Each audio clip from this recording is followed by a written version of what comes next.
الحمد لله والصلاة والسلام على رسول الله صلى الله عليه وسلم. السلام عليكم ورحمة الله وبركاته. walaalaha soo dhawaada maasha allah soo dhawaada. caawa waxaan rabaa inaan ila wadaago 18 riyooyinkaas iskugu jiraan kuwa cusub iyo kuwa walaalaha na soo weydiiyo. qof kaste halkaas ayuu ka ogaa doonaa riyadiisa fasarkeeda.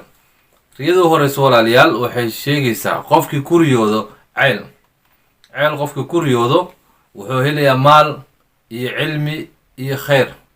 inta badan ceelka waxaa lagu fasiraa qof dumar ah ama qof rag ah. qofka dumarka haddii ceel ku riyooto wuxuu tusayaa nin dabeecad la wanaagsan inay guursanayso. ninka ragga hadduu ceel ku riyoodona inuu bishaaro iyo naag wanaagsan uu guursanayo oo qurux badan. so inta badan ceelka waxaa lagu fasiraa dumarka. saas oo kale walaalayaal qofkii ku riyoodo asagoo qodaayo ceel qodaayo qofkaas wuu guursanayaa, taajirna wuu noqonayaa. midda kale marmar ceelka la qodaayo waxaa lagu fasiraa khayaanada iyo makriga. saasoo kale walaalayaal qofkii ku riyoodo asagoo cabayo biyo ceel asagoo biyo ka cabayo qofkaas wuxuu sameynayaa wax munkar ayuu sameynayaa. sidaasoo kale qofkii walaalayaal ku riyoodo asagoo kor taagan bad asagoo kor taagan qofkii ku riyoodo qofkaas wuu guursanayaa.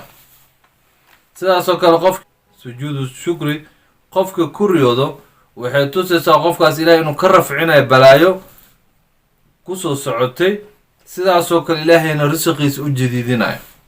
sidaasoo kale qofkii ku riyoodo walaalayaal duruurta hadda ka horna hore waa usoo sheegnay kaliibyadeena hore. qofkaas wuxuu helayaa cilmi iyo fiqi ama diinta ayuu fahmaya, ilaahay fahamsiinaya. sidaasoo kale qofkii ku riyoodo farxadda walaalaha nagu soo celceliye sidaasaan ugu soo celcelinay riyooyinka qaar.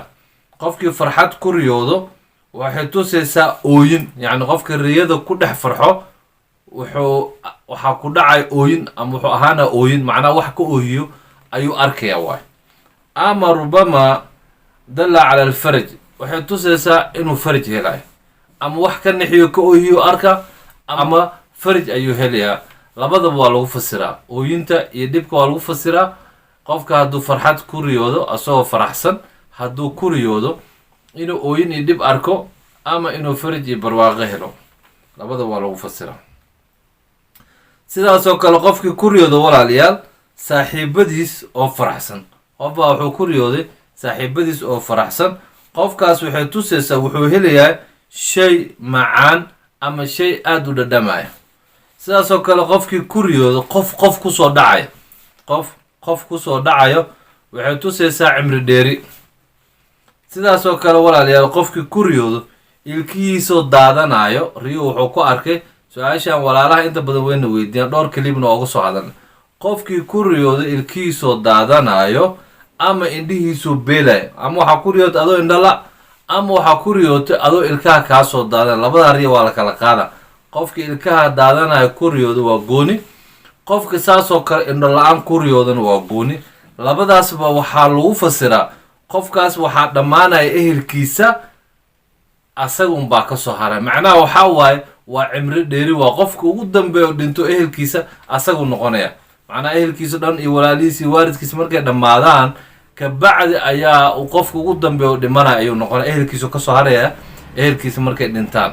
marka macnaha waxaa lagu fasiraya waa cimri dheeri. waa qofka hadduu indhoola arko asoo indhala waa cimri dheeri, qofka hadduu ilkaha ka daato waa cimri dheeri.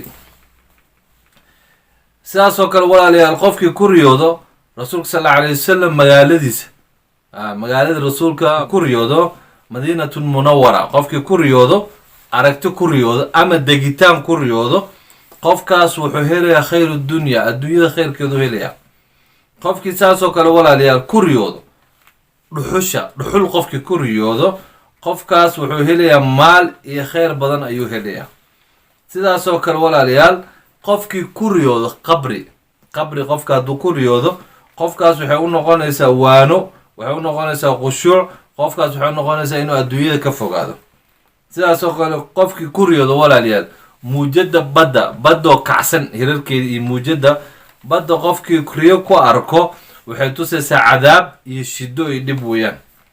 qofkii saas oo kale walaalayaal ku riyoodo asagoo ku dhacayo ceel aan uusa garanayn ama ceel aan la garanayn, qofkii asagoo ku dhacayo ku riyoodo ceel, qofkaas hadduu xanuunsanayo wuu dhimanayaa.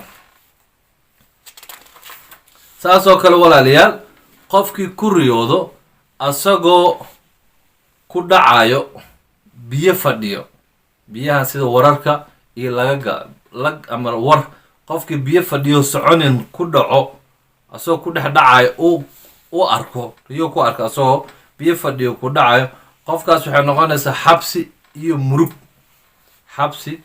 murugay noqonaysaa. qofkii saasoo kale ku riyoodo biyo waadi ama tog, qofkii ku riyoodo asagoo quusaayo, biyaha ku dhex quusaayo, uusan qaraq lahayn ama ku maanshoobin, wuu ku quusa keliya laakiin kumuusan maanshoobin, qofkaas waxay u noqonaysaa